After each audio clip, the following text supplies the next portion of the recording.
हाफिज नईमुर-रहमान साहब के साथ अंदर क्या हुआ वो भी सामने आया, उन्होंने बाहर आके क्या कहा वो भी सामने आ रहा है। ये डॉक्टर साहब के सब कुछ हो जाने के बाद याद आता है कि हमें क्या करना है।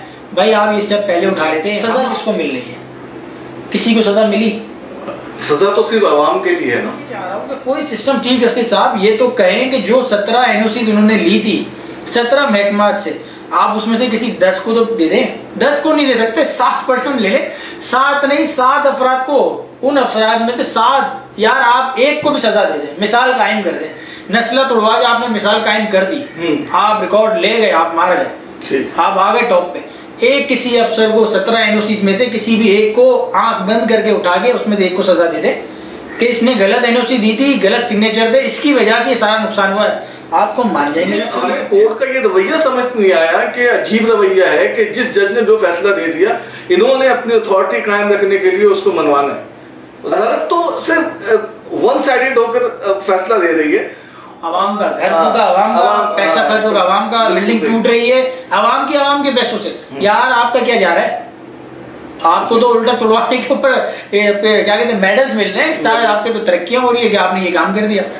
तो लेकिन यहाँ अगर हाफिज नईमुर-रहमान साहब जा रहे हैं और उन्होंने अदालत के हुक्म पर तोड़ फोड़ को रुकवाया लेकिन उनके खिलाफ कोई एफआईआर नहीं कटी। मुस्तफा कमाल के दौर में भी बड़ा शोर मचा था कि कराची नंबर 1। भाई वो कौन से पैरामीटर्स थे, क्या थे? बस शोर मच गया था कराची का मेयर वो नंबर 1 है। ये है, मैं ये समझता हूँ कि अब आवाम उधर जाएगी कि यार ये ब्रांड है, पावरफुल है, इसका हुकूमत कुछ नहीं कर सकती। यहाँ पैसा लगा दो, हमसे बैठे कि हम एनओसी लेने के बाद भी मुतमईन नहीं है, हम बिल्कुल लावारिस करें ना एनओसी लेने के बाद भी। तो कोई ऐसा एक सिस्टम बनाए कि अगर एनओसी मिल जाती है तो फिर उसके बाद ये कोई तोड़ फोड़ वाला काम ना हो, कि आवाम तो सुकून में आए। वो कहीं पैसा लगा रही है, कोई अपनी मेहनत जमा पूंजी कहीं लगा रही है तो सही जगह लग रही है। आपकी एनओसी की कोई हैसियत नहीं है यार एसबीसीए की, आपने रद्द कर दी कि गलत है, आपने बिल्डिंग तोड़ दी। अस्सलाम वालेकुम, मोहम्मद जुनैद हेल्पलाइन 786 चैनल के साथ आज फिर आपकी खिदमत में हाजिर हैं। आज हम फिर जो है नस्ला टावर के ऊपर एक और प्रोग्राम कर रहे हैं। कल जैसा कि हमने देखा कि जमात इस्लामी हाफिज नईमुर-रहमान साहब ने ऐलान किया कि हम जाएंगे वहाँ पे सुप्रीम कोर्ट। कल वो नस्ला वालों के पास भी गए, स्लाइड ये चली कि उन्होंने तोड़फोड़ रोक दी। फिर आबाद वालों ने ऐलान किया कि हम नस्ला टावर जाएंगे, वहाँ हम एहतजाज करेंगे, सारे बिल्डर्स अपना काम वाम सब बंद कर देंगे और हम वहाँ जाएंगे। अच्छा, अब हम सुबह सुप्रीम कोर्ट भी गए, वहाँ भी देख कर आए क्या हुआ और क्या अंदर हुआ। हाफिज नईमुर-रहमान साहब के साथ अंदर क्या हुआ वो भी सामने आया, उन्होंने बाहर आके क्या कहा वो भी सामने आ रहा है। बहुत फर्क है ना, सियासत पॉलिटिक्स हो रही है, ये आप मान लें कि नस्ला के ऊपर पॉलिटिक्स हो रही है। फिर आबाद वालों का, यार आपने इतना एहतजाज करना था तो आप इंतजार कर रहे थे। कितने महीनों से ये काम चल रहा है नस्ला के ऊपर, इतनी रिपोर्टिंग आ रही है, इतना मीडिया चिल्ला रहा है, सब चिल्ला रहा है। आपने काम जब बंद करा जब नस्ला टूट गया। हमारे यहाँ अलमिया यही है डॉक्टर साहब कि सब कुछ हो जाने के बाद याद आता है कि हमें क्या करना है। भाई आप ये स्टेप पहले उठा लेते हैं, हम आपसे इत्तेफाक करते हैं कि आपने सही स्टेप उठाया है, एहतजाज आपका हक है लेकिन देर से उठाया है। आज हम वहाँ भी होकर आए अपना नस्ला पे, आबाद वालों की कॉल पे हम वहाँ पे भी गए थे, आपकी कॉल पे हम भी आए, हमने देखा वहाँ क्या हाल था, या भी आप वीडियो में देखें कि क्या हो रहा है। और करूँगा आबाद की कॉल के ऊपर आज यहाँ एहतजाज था, लेकिन ये लग ऐसा रहा है कि किसी दहशतगर्द तंजीम ने कॉल दी है, ये उनको पकड़ने के लिए आई हुई। सारी नफरी माशाल्लाह आप देखें, मोबाइल एक्टिव है, पुलिस एक्टिव है, इतनी मुश्किल से यहाँ एंट्री हो रही है और क्या किया जाए कुछ समझ नहीं आ रहा है। बसें भी खड़ी हुई हैं, बसें देखें किसके इस्तकबाल के लिए आई हुई ये नहीं बताओ, किनको भरेंगे ये बिल्डर्स को, जो मासूम बिल्डर्स जो इजाज़तें ले लेके काम कर रहे हैं, परमिशन ले लेके, जो अंडर टेबल इन लोगों को पैसे खिला के।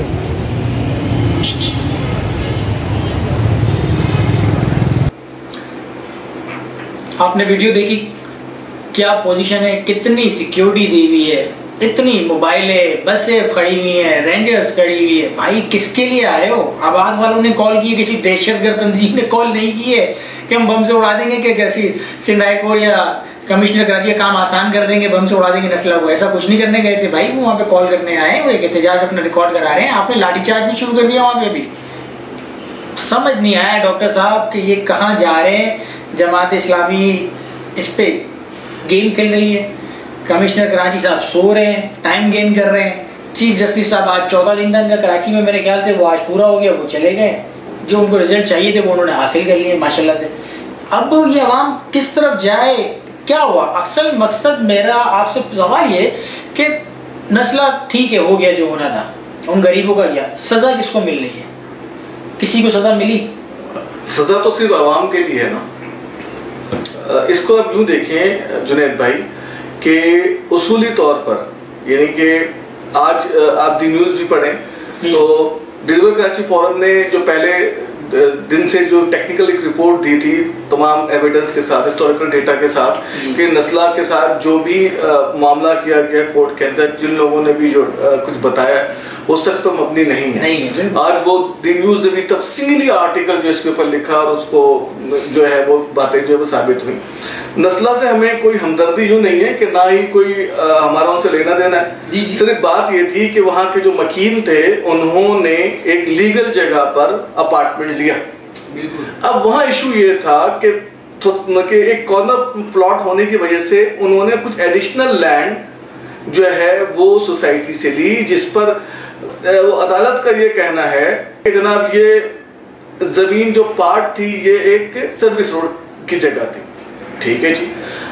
अब अदालत ये पूछे ना रजिस्ट्रार ऑफिस से कि तुम बताओ तुमने कैसे इसको जो है मंजूर किया। रजिस्ट्रार ऑफिस जो है वो सोसाइटी को बुलाए, तुमने कैसे बेचा? लेकिन अदालत करी नहीं, बस जो हमने फैसला दे दिया। मतलब ये हमें कोर्ट का ये रवैया समझ नहीं आया कि अजीब रवैया है कि जिस जज ने जो फैसला दे दिया इन्होंने अपनी अथॉरिटी कायम रखने के लिए उसको मनवाना है। ज़ाहिर है आईनी तौर पर सारे दारे पाबंद है, कोर्ट की बात मानेंगे। अब मसला क्या है? मसला ये है कि ये बिल्डिंग इतने सालों से बन रही थी, कोर्ट कहती है सिंध हुकूमत जो है करप्ट है, तो उन करप्ट लोगों को आपने जो है कहां सजा दी? किसी को भी नहीं। आप सुप्रीम कोर्ट ने कहा कि जनाब खरबों रुपए बनाए सिंध बिल्डिंग अथॉरिटी ने। सुप्रीम कोर्ट ने नाम लिए उन लोगों के। जब सुप्रीम कोर्ट नाम ले रही है ऑब्जर्वेशन के अंदर, तो फैसले में वो कहाँ है सारे लोग? क्यों नहीं उनको इंटरपोल से लाया जा रहा है? सोचने की चीज है ना। तो अब नुकसान किसका हो रहा है? छोटे लोगों का। छोटे लोगों का। अब ये जो अच्छा, उसके अलावा इससे ज्यादा, यानी नस्ला के साथ चले, आपने जो करना था वो तो किया, इससे ज्यादा खतरनाक सूरत हाल ये है कि छोटे प्लॉटों पे 90 गज के ऊपर जो 7 मंजिला 6 मंजिला जो पोर्शंस बनाए गए हैं, जो कि बहुत ही खतरनाक है माहौल के हिसाब से ना, कि उनके अंदर मजबूती नहीं है। उन सब की परमिशन किसने दी? सिंध बिल्डिंग कंट्रोल अथॉरिटी ने। तो सिंध बिल्डिंग कंट्रोल अथॉरिटी के बगैर कराची के अंदर, बिलखुसूस कराची में, वैसे वो सिंध को कवर करती है, लेकिन बिलखुसूस कराची में कुछ नहीं तामीर हो सकता। डीसी के मर्जी के बगैर कुछ तामीर नहीं हो सकता। तो भाई इतनी बड़ी बिल्डिंग जिन्होंने सारी एनओसीज सब गलत, सब चीजें, तो जिन लोगों ने एनओसीज दी, लोगों तो एनओसीज देखकर जगह ली थी ना, तो अदालत को चाहिए था तमाम एनओसीज देने वालों को बुलाते कि तुम्हारी एनओसीज गलत है। अदालत तो सिर्फ वन साइडेड होकर फैसला दे रही है, और इसके जो असरात होंगे, अगर हम थोड़ा सा इस यूं सोचते हैं कि नस्ला के हवाले से अदालत का फैसला हम पॉजिटिव लेते हैं, ठीक है, तो होगा क्या?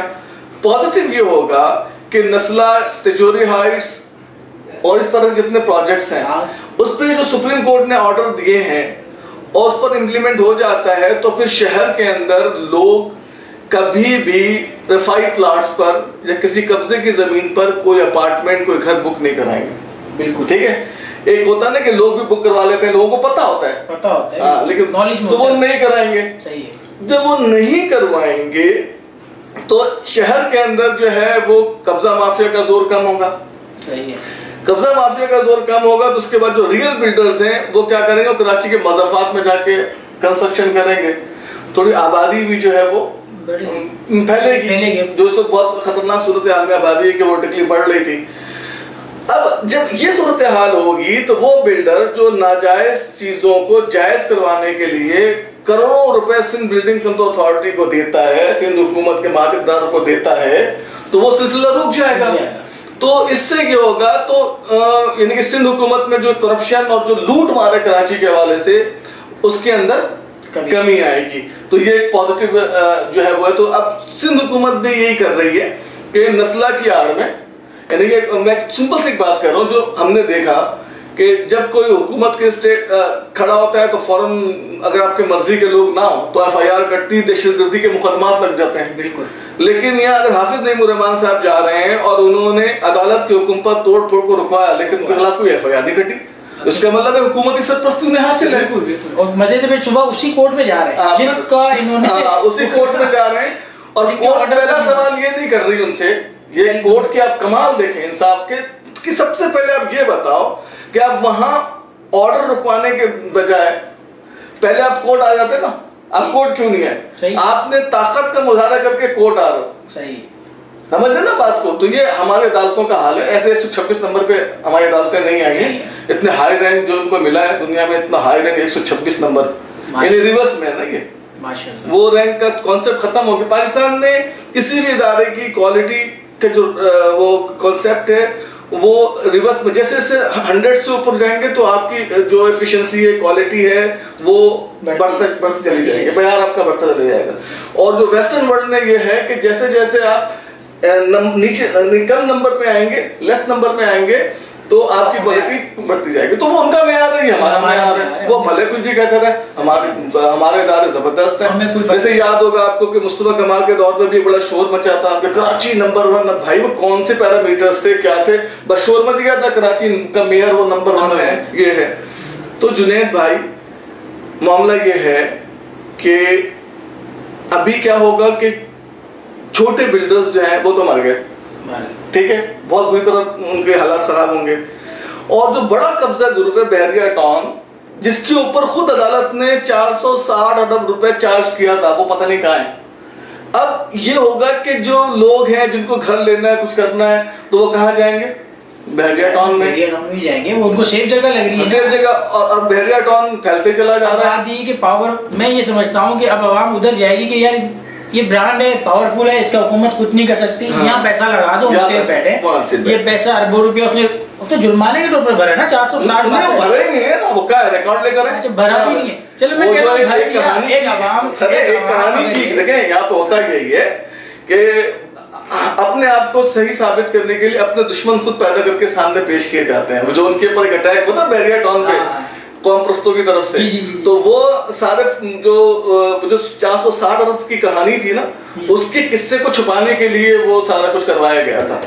वरना बहरिया टाउन तो नवाबशहर में भी है, सही है। तो वहां पर जो है क्यों नहीं कौम परस गए, यही आए। तो मकसद यही है कि भाई जो आम आवाम तो यही देखेगी कि ब्रांड है, पावरफुल बिल्डर है, नाम है बहरिया का, चलो बहरिया चलो। अब उसमें आप देखें तो वैसे भी प्रैक्टिकली देखा जाए तो तमाम बिल्डर्स बहरिया मूव हो चुके हैं। बहुत बिल्डर्स चले गए जमीन लेके। यहाँ पे यही अब मसला वहीं का वहीं खड़ा हुआ है, ये सारी बातों के बाद भी, कि अगर मैं परमिशन लेता हूँ बिल्डर की हैसियत से, मैं सब जगह से परमिशन लेता हूँ, मैं बना भी लेता हूँ, तो मुझे कोई भरोसा नहीं है 5 साल बाद आके फिर कोई चीफ जस्टिस आ जाए और मुझे कहे भाई तोड़ो, तुमने गलत ली थी। मकसद ये कि मैं ये चाह रहा हूँ कि कोई सिस्टम, चीफ जस्टिस साहब ये तो कहें कि जो 17 NOC उन्होंने ली थी 17 महकमात से, आप उसमें से किसी 10 को तो दे दें। 10 को नहीं दे सकते, 7% ले ले, 7 नहीं 7 अफराद को, उन अफराद में से 7 यार आप एक को भी सजा दे दें, मिसाल कायम कर दें।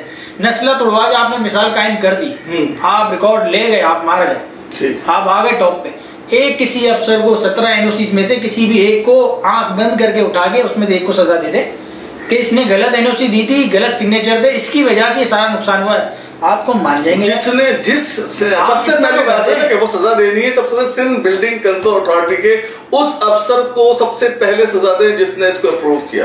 आप करना चाहिए, उसकी सरकारी नौकरी खत्म करवाएं आप भाई। नहीं, खत्म नहीं करवाएं, उसके पूरे उसके जितने पैसे उसने कमाए निकाले और वो पैसे वकीलों को दिलवाएं। लेकिन आप वो कहे कि हुकूमत सिंध पैसा दे, हुकूमत सिंध के पास जो पैसा है वो आवाम का पैसा है, वो किसी के बाप की जागीर थोड़ी है। उनकी गलतियों की सजा हम आवाम का पैसा क्यों दे भाई? उन अफसरों ने जो कमाया है, इतना माल है, जो उन्होंने अयाशियां की हैं, उनसे लें, उनसे दें। गलतियां सरकारी महकमे कर रहे हैं, पैसा आवाम भरे, हर तरफ से आवाम ही लुटे। आवाम का घर होगा, आवाम का पैसा खर्च होगा, आवाम का बिल्डिंग टूट रही है, आवाम के पैसों से। यार आपका क्या जा रहा है? आपको तो उल्टा तुड़वाने के ऊपर क्या कहते हैं मेडल्स मिल रहे हैं, स्टार, आपके तो तरक्कियां हो रही है कि आपने ये काम कर दिया। तो चीफ जस्टिस साहब दोबारा से हमारा यही मुतालबा है, आबाद वालों की भी सुनी जाए, उनके क्या पॉइंट्स है, वो भी इसी पे खड़े हैं कि हम NOCs लेने के बाद भी मुतमईन नहीं है, हम बिल्कुल लावारिस करें ना एनओसी लेने के बाद भी। तो कोई ऐसा एक सिस्टम बनाए कि अगर एनओसी मिल जाती है तो फिर उसके बाद ये कोई तोड़ फोड़ वाला काम ना हो, कि आवाम तो सुकून में आए। वो कहीं पैसा लगा रही है, कोई अपनी मेहनत जमा पूंजी कहीं लगा रही है तो सही जगह लग रही है। आपकी एनओसी की कोई हैसियत नहीं है यार एसबीसीए की, आपने रद्द कर दी कि गलत है, आपने बिल्डिंग तोड़ दी।